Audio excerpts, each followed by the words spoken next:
तो नमस्कार सर जी, आपका स्वागत है हमारे चैनल में। नमस्कार। जो किसान भाई हमारे आपको कैमरे की नज़र से देख रहे हैं सर, इन्हें एक छोटा सा अपना परिचय दीजिए सर। मैं गांव कुतुपुर, नाम नरोत्तम, डाकखाना बरला, जिला मुजफ्फरनगर। इन भाइयों का पहले तो मैं इन बच्चों का बहुत बहुत धन्यवाद करता हूं।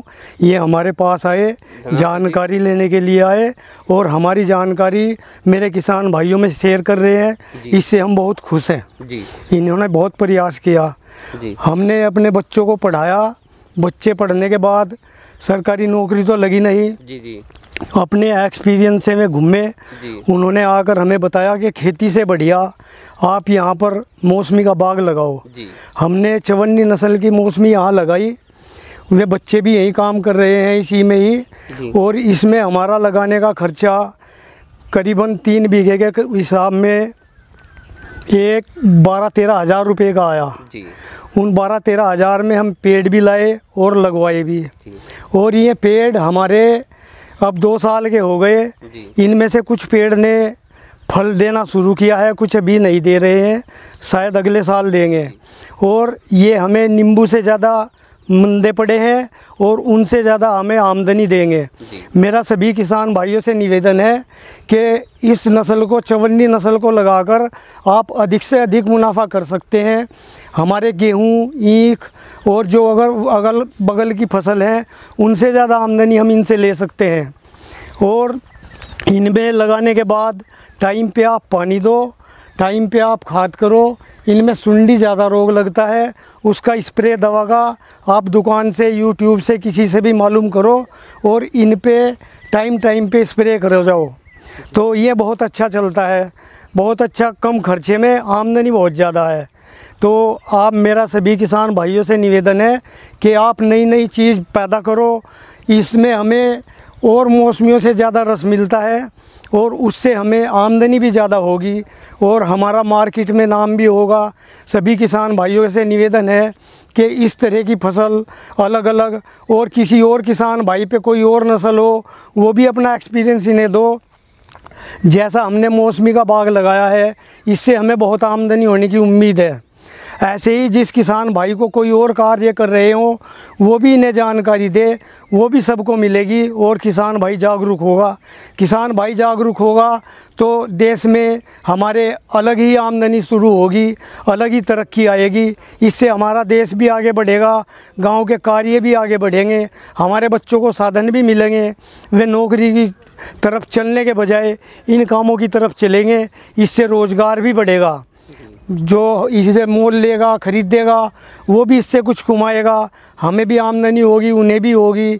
और हमारे जो शहरों में रहने वाले हमारे भाई हैं उन्हें अधिक जूस मिलेगा, अधिक फल मिलेगा और ताज़ा फल मिलेगा। इससे उनकी सेहत भी अच्छी रहेगी और आमदनी भी अच्छी होगी हमें, और वे भी खूब खरीदें इन्हें।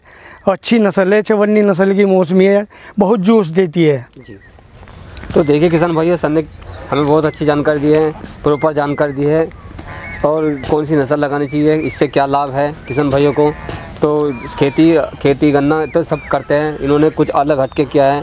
जो इनके बच्चे हैं वे भी इनका पूरा सहयोग कर रहे हैं और इनके साथ साथ ये खुद भी इसमें इनके साथ हाथ बटाते हैं। और इसके साथ साथ इन्होंने खुद भी बताया कि कौन सी नस्ल लगानी चाहिए, किसान भाइयों को कितने रुपए का लागत आती है।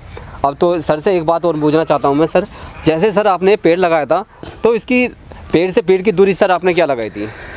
ये हमने वर्गाकार दूरी में लगाए हैं, 12 बाई 12 पे। 12 बाई 12 पे एक पेड़ के बीच में 12 फुट की जगह है, 12 ही चौड़ाई और 12 ही लंबाई और वर्गाकार उसमें हमने ये लगा रखे हैं लाइन में। तो सर एक बात और मैं पूछना चाहूँगा हमारे किसान भाइयों से, जैसे सर आप, तो सर जब ये एक पेड़ लेकर आए थे, एक पेड़ की कीमत क्या थी सर?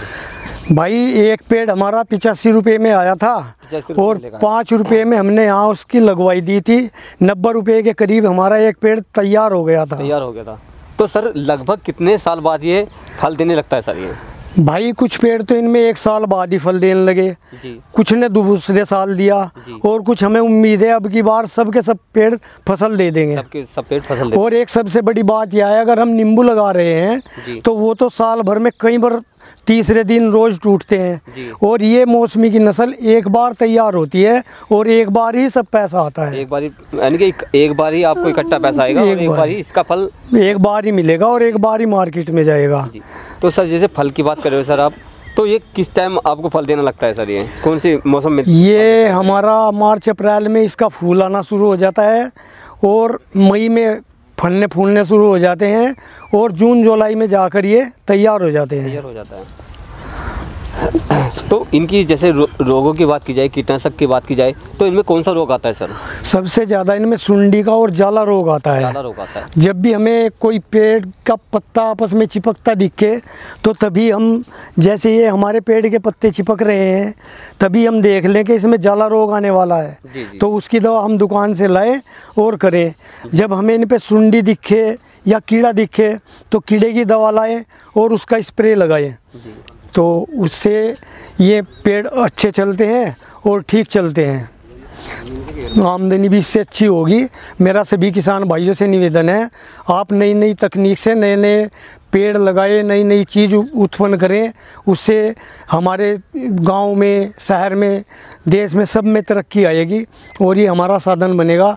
हमारे बच्चे जो बेरोज़गार हो रहे हैं, ये उनके लिए भी एक काम का जरिया है। अपने काम में लगाओ, अपनी खेती में कुछ खेती खाने के लिए गेहूं करो, गन्ना करो, और कुछ में अपने पेड़ लगाओ। कोई नींबू का पेड़ लगाओ, कोई मौसमी का लगाओ। मार्केट में इन भाइयों से जानकारी लेके जिससे भी आमदनी ज़्यादा हो उसी चीज़ को तैयार करो और अपनी इनकम बढ़ाओ।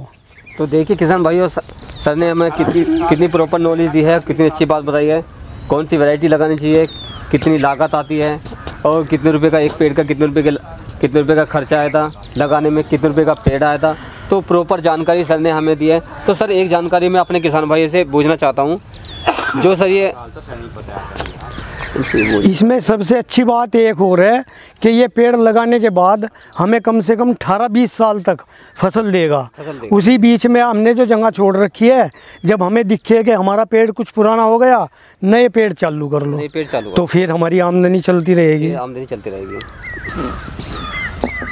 और मैं तो इन बच्चों से बहुत खुश हूँ कि हमसे इस प्रकार की बात कर रहे हैं और हमारे भाइयों को जानकारी देंगे।